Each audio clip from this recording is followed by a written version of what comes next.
आप 4 बार के वरिष्ठ विधायक रहे हैं, जैसा कि आप बोलते हैं 4th टर्म राज्य मंत्री, तो आपको किसी के ऊपर आरोप लगाने से पहले उन आरोपों के तथ्य में भी जाना चाहिए ना। FIR दर्ज हो जाना ही किसी मुकदमे का भाग्य तय नहीं करता ना। अंत में तो न्यायालय है, अंत में तो जांच है, अंत में अन्य चीजें हैं, उनसे पता लगता है कि किसी व्यक्ति पर जो FIR दर्ज हुई है। ऐसे तो कोयला घोटाला भी हुआ था, देश में लोग जेल भी गए थे, उसके बाद सब बरी भी हो गए, और भी 2G स्कैम भी हुआ, सब हुआ। लेकिन मेरा कहना है तय तो न्यायालय करेगा ना कि आप गलत हैं या सही हैं। इस बात में कितनी सच्चाई है उमेश जी की, जैसे उन्होंने कहा है कि अपने नॉमिनेशन फॉर्म से उन्होंने वो जो चीजें हैं वो हाइड करी है और कुछ सेटिंग करके अपनी जो बात है वो रखी थी, इस बात में कितनी सच्चाई है? मेरा ये कहना है मानसी, जिस दिन कुंवर प्रणव सिंह ये तय कर देंगे, ये साबित कर देंगे कि मैंने अपने शपथ पत्र में कुछ भी छुपाया है और मेरे खिलाफ कोई भी वाद किसी भी तरीके का किसी भी न्यायालय में ट्रायल चल रहा था किसी मामले का, तो मैं सार्वजनिक तौर पे इस्तीफा दे दूंगा। और बताइए, साबित करके दिखाएं। अगर उनमें दम है, वो अपने आप को बहुत बड़ा 30 मार्का समझते हैं। देखिए, मैं भाषा का संयम हमेशा रखता हूँ, मर्यादा में रहकर बात करता हूँ, लेकिन ये बदतमीज आदमी, इसको पता नहीं ये किस स्कूल में पढ़ा है, अनपढ़ किस्म का व्यक्ति, इसकी भाषा, अब ये भी पता लग गया आपको अपने को कितना हाईली एजुकेटेड बताया करता था जी।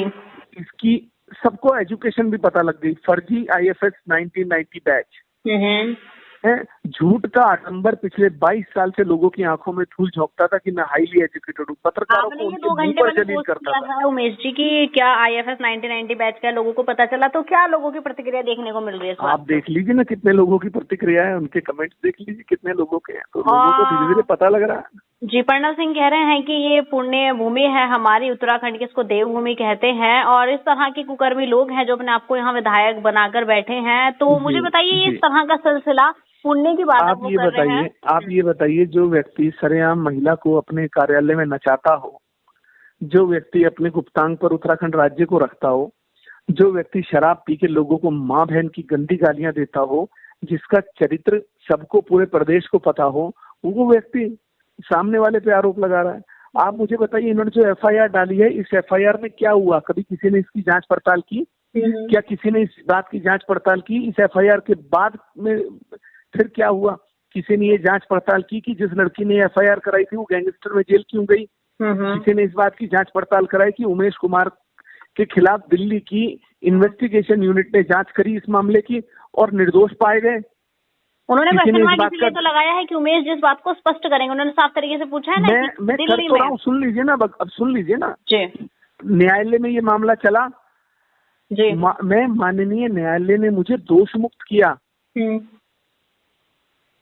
अब आप एक बार बताइए, जब देश का न्यायालय आपको दोष मुक्त कर दे और जिस व्यक्ति ने आप पे इल्जाम लगाया हो वो व्यक्ति गैंगस्टर में जेल चला जाए झूठे आरोपों में, ब्लैकमेलिंग में, उसी मामले में, उसके बाद भी आप मुझे दोषी ठहराएंगे? अपने गिरबान में झांकिए ना, किस तरीके से आप गुमराह करके लोगों को झूठ फैलाते हैं। तो उमेश जी, ये सिलसिला आप अपनी तरफ से खत्म करना चाहेंगे या ये खानपुर की जनता का भी सवाल है कि मैं अब इस बात से फेडअप हो गया हूँ। अब मैं इनके ये ऐसा एक सीमा होती है, क्योंकि अब ये समझ में आ गया कि ये फर्जी पैदाइशी झूठा आदमी है। ये झूठ बोलता रहेगा, झूठे आरोप लगाता रहेगा, क्योंकि इससे हार बर्दाश्त नहीं हो रही। इस हार की वजह से ये अपना मानसिक संतुलन खो चुका है, पगला गया है। तो अब बार बार मैं एक पागल व्यक्ति, क्योंकि सड़क पे चलते कुत्ते भौंकते रहते हैं, आदमी जवाब नहीं देता, उनके साथ रुक जाता है, अगर उनके साथ उलझ जाता है तो वो अपने कामों से हट जाता है उसका ध्यान। मेरे पास क्षेत्र के बहुत काम है, मुझे क्षेत्र में विकास करना है, मुझे लोगों के काम करने हैं। मैं इस फर्जी आदमी की बार बार बातों का जवाब देने से परहेज करूंगा। इनको जो आरोप लगाने, ये आरोप भी इन्होंने लगाया, इसका जवाब भी मैंने दे दिया। आपके पास दस्तावेज भी हैं, माननीय न्यायालय के ऑर्डर भी हैं, आपके पास अखबारों की कटिंग भी हैं। अब आप खुद तय कर लें कि आरोप सही है या गलत है। आज के बाद में इस व्यक्ति के संबंध में कोई भी बयान जारी नहीं करूंगा। ठीक है, तो मुझे अपने क्षेत्र का काम करना है भाई। मैं हर समय इनको, प्रणव सिंह को आप फोन मिला लीजिए, आपका फोन नहीं उठेगा, उठ भी गया तो आपको जवाब नहीं देंगे, क्योंकि उनको मालूम है झूठे आरोप लगा के जवाब देना भारी पड़ता है जी। ठीक है, तो फोन मिलाया उनको, मान लीजिए आपने लगाया था, व्यस्त होने के कारण कॉल कनेक्ट जो है नहीं हो पाई। और कोशिश करेंगे सर, ये तो नहीं कह सकते, कोशिश करेंगे कि जो उनकी प्रतिक्रिया है वो उस पर हम पूछेंगे उनसे भी, क्या ये सिलसिला खत्म करना चाहेंगे। उनसे ये भी बताइएगा कि मैंने उनके आरोपों का जवाब भी दिया और मैंने ये भी बता दिया कि क्या हुआ है, तो अब वो जवाब दे कि क्यों अपने लोगों को झूठ बोल के गुमराह करते हैं। बिल्कुल, कानपुर की जनता फिर कब तक ये सब देखेगी कि बयानबाजी मतलब कानपुर की जनता के मैं काम करूं या मैं इस फर्जी आदमी की बातों का जवाब देता रहूं, IFS 1990 बैच।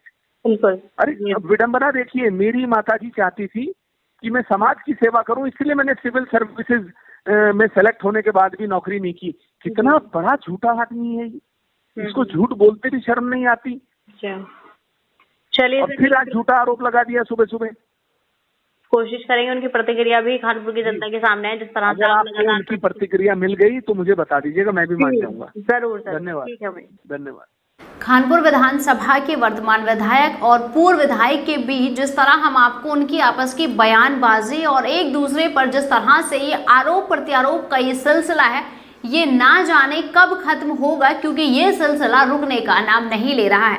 कभी कानपुर विधानसभा के वर्तमान विधायक उमेश कुमार के द्वारा प्रणव सिंह पर कुछ आरोप लगाए जाते हैं और वो कुछ तथाकथित कह के उन्हें कहते हैं कि जिस तरह से कानपुर की जनता का पागल बनाया जा रहा था 20-22 सालों से, वो उसको साबित करके दिखाएं। लेकिन इसी तरफ से फिर इसी के द्वारा बाजी पलटती है और प्रणव सिंह अब उमेश कुमार पर आरोप लगाते हैं। आज सुबह ही प्रणव सिंह ने अपनी फेसबुक पर पोस्ट किया जिसमें उन्होंने सबसे पहले उत्तराखंड देवभूमि की बात करी। उन्होंने कहा कि उत्तराखंड एक पूजनीय और एक देवभूमि है, जिसकी देवभूमि पर कानपुर विधानसभा में इस तरह के कुकर्मी और दुष्कर्म का उन्होंने सीधा सीधा आरोप उमेश कुमार पर लगाया है कि इस तरह के लोग विधायक बनकर बैठे हैं। उन्होंने ये भी कहा है कि पाप का घड़ा अब भर चुका है, धीरे धीरे वो अपने पाप के घड़े में अब खुद ही फंसते जा रहे हैं, कभी तो उन्हें सजा मिलेगी। इस पर हमने उमेश कुमार से पुष्टि ली और उनकी प्रतिक्रिया जानने की कोशिश करी तो उमेश कुमार कहते हैं कि जिस तरह से वो मुझ पर आरोप लगा रहे हैं और कह रहे हैं कि इस तरह के कुछ घिनौनी हरकतें जिसको प्रणव सिंह ने अपने फेसबुक पोस्ट पर अच्छे से साफ तौर पर मेंशन किया है कि उनके द्वारा बलात्कार किया गया है या कुछ और भी चीजें उन्होंने बताई हैं कि 30 आपराधिक मामले उन पर चल रहे हैं, तो उमेश कुमार ने कहा है कि कुछ तो तर्क संगत भी सबूत उनके पास होने चाहिए जिसको वो साबित करके दिखाएं कि ये कार्य उमेश कुमार द्वारा किए जा चुके हैं। उमेश कुमार कहते हैं कि माननीय न्यायालय से तो आज तक कोई भी दोषी जिसने इस तरह के कर्म किए हुए हैं वो बच नहीं पाया है, तो मुझे माननीय न्यायालय से दोषी मुक्त करार मिल चुका है। अगर अब प्रणव सिंह में दम है तो वो इस तरह के प्रूफ कानपुर की जनता के सामने लाकर मुझे साबित करके बताएं कि उमेश कुमार द्वारा इस तरह की चीजें की गई हैं।